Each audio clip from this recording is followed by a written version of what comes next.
എനിക്ക് രാവിലെ ഏതാണ്ട് ഒരു ഉദ്ദേശം ഒരു 2:45 എനിക്കൊരു കോൾ വരുന്നു. അപ്പോൾ കോൾ വരുമ്പോഴത്തേക്കെന്ന് പറഞ്ഞാൽ പെട്ടെന്ന് ഓടി വാ, എന്നെ 2-3 പേര് കൊല്ലാൻ വന്നിട്ടുണ്ട്, പോലീസുകാരെ വിളിച്ചുകൊണ്ട് ഓടി വരാനാണ് പറയുന്നത്. അപ്പോൾ എന്താണ് ഏതാണെന്ന് അറിയുമ്പോൾ ഏതാണ് ഞാനവിടെ ചെല്ലുന്നത്. അപ്പോഴത്തേക്ക് ഇത് മാത്രമല്ല, ആ ഫോണിൽ കൂടെ ഞാൻ കേൾക്കുന്നുണ്ട്, അമ്മയുടെ അലർച്ച കേൾക്കുന്നുണ്ട്. ഈ സന്തോഷിൻ്റെ അമ്മയുടെ അലർച്ച ഭയങ്കരമായിട്ട് കേൾക്കുന്നുണ്ട്. അപ്പോൾ ഞാൻ പെട്ടെന്ന് തന്നെ ഡ്രസ്സ് ഇട്ടുകൊണ്ട് ഞാൻ നേരെ ബൈക്ക് എടുത്തുകൊണ്ട് എന്തോ സംഭവം എന്നറിയാൻ വേണ്ടിയിട്ട് നേരെ അങ്ങോട്ടാണ് പോയത്. അപ്പോൾ എൻ്റെ ഫീൽഡ് എന്ന് പറയുന്നത് ആംബുലൻസ് ഫീൽഡാണ്. അപ്പോൾ ഞാൻ ഏത് രീതിയിൽ എന്നെ വിളിച്ചെന്ന് അറിയത്തില്ല. അങ്ങനെ അവിടെ ചെന്നപ്പോഴത്തേക്ക് എൻ്റെ കാഴ്ചപ്പെടുന്ന പറഞ്ഞാൽ അവിടെ വീട്ടിൽ വേറെ ആരും ഇല്ലായിരുന്നു. ഒരു ഇരുട്ട് റൂമിനകത്ത് ഇദ്ദേഹം കാല് തകർന്ന് ബ്ലഡിൽ കുളിച്ച് കിടക്കുക.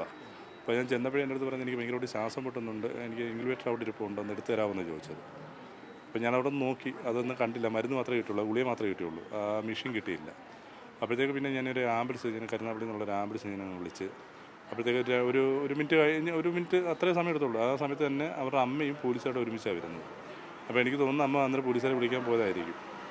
പോലീസുകാർ വന്ന് തിരിച്ചു വന്ന് ഞങ്ങൾ കാര്യങ്ങളെല്ലാം സംസാരിച്ച്. അപ്പോൾ പോലീസുകാർ വന്നിട്ട് പിന്നെ ഞാൻ പറഞ്ഞു, സാറേ ഇത് ആളിനെ ഇറക്കി നമുക്ക് കൊണ്ടുപോകാമെന്ന് പറഞ്ഞ്.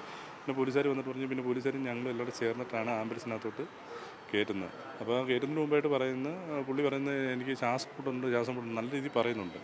ഇതിനകത്ത് അവന്മാർ ബോംബ് ഇട്ടിട്ടാണ് പോയെന്ന് പറഞ്ഞു. അപ്പോൾ അതിനകത്ത് നല്ല സ്മെല്ലും ഉണ്ടായിരുന്നു. അത്രയും കാര്യങ്ങൾ അവിടെ നടന്നു. ഇല്ല, അതിനെക്കുറിച്ചൊന്നും സംസാരിച്ചില്ല. ആരാണ് എന്താണെന്നുള്ളതിനെക്കുറിച്ചൊന്നും സംസാരിച്ചില്ല. കാരണം അത് സംസാരിക്കാനുള്ളൊരവസ്ഥയല്ലായിരുന്നു. അത് ഞാൻ ഈ ഫീൽഡിൽ നിൽക്കുന്നതിൻ്റെ ഒരു അപകടം കണ്ടു കഴിഞ്ഞാൽ ആളിനെ എത്രയും പെട്ടെന്ന് ഹോസ്പിറ്റലിൽ എത്തിക്കുക എന്നുള്ളതാണല്ലോ നമ്മുടെ ആദ്യത്തെ. ഞാൻ വണ്ടിക്കകത്ത് കയറ്റുന്നവരെ അവിടെ ആയിരുന്നു. പക്ഷേ ഹോസ്പിറ്റലിൽ ചെന്ന് കഴിഞ്ഞപ്പോഴത്തേക്ക് ആളുടെ BP എല്ലാം പൾസ് തീരെ കുറഞ്ഞു.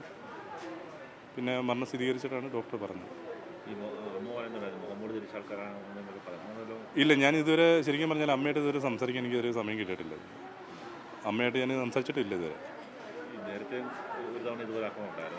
നേരത്തെ ഒരു 2019 തോന്നുന്നു, ആ കൊറോണ സമയത്തായിരുന്നു തോന്നുന്നു. അതും ഇതേപോലെ ആയിരുന്നു. ഒരു ദിവസം രാത്രിയിൽ ഇതേപോലെ നമ്മുടെ വേറൊരു സുഹൃത്തുണ്ടായിരുന്നു. സുഹൃത്ത് വിളിച്ചിട്ട് ഞാൻ അവിടെ ചെല്ലുമ്പോഴത്തേക്ക് ഇതേപോലെ അന്ന്. പക്ഷേ ഇത്രയും അത്രയും കണ്ടീഷൻ അല്ലായിരുന്നു.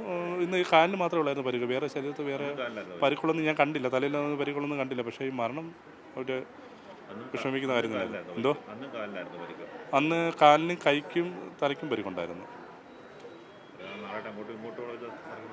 അല്ല, എനിക്ക് അതിനെക്കുറിച്ച് ഞാൻ എങ്ങനെ തീർത്ത് പറയാനോ, നമുക്ക് അറിയാൻ വയ്യാത്തൊരു കാര്യം നമുക്ക് പറയുന്നതിന് ശരിയുള്ള കാര്യമല്ലല്ലോ.